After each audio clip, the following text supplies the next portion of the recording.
sa'yo guys!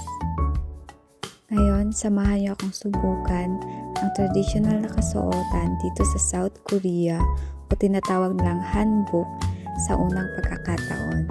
Dito lang din kami nag-rent kung saan malapit lang sa Gyeongbokgung Palace. At alam niyo ba guys na dito sa South Korea ay big deal sa kanila ang MBTI o Myers-Briggs Type Indicator.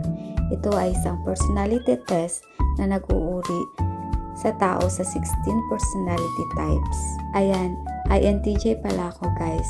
Dito sa bansang ito ko nga lang din nalaman nung pinatake ako ni Opa at sobrang excited ako nun. Kasi diba kaya big deal dito ang MBTI sapagkat una for self-understanding.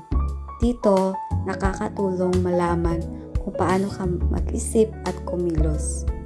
Subalit, bago pa man namin narating ang palasyo na aming pakay, ay nasisiyahan muna kami sa bawat gusaling aming nadadaanan patungo sa palasyo. At nung malapit na nga kami guys, ay napansin ko sobrang daming mga banyaga, mga Amerikano or di kaya mga Muslim na mayayaman or prinsesa sa kanilang bansa tulad ng sa Riyadh.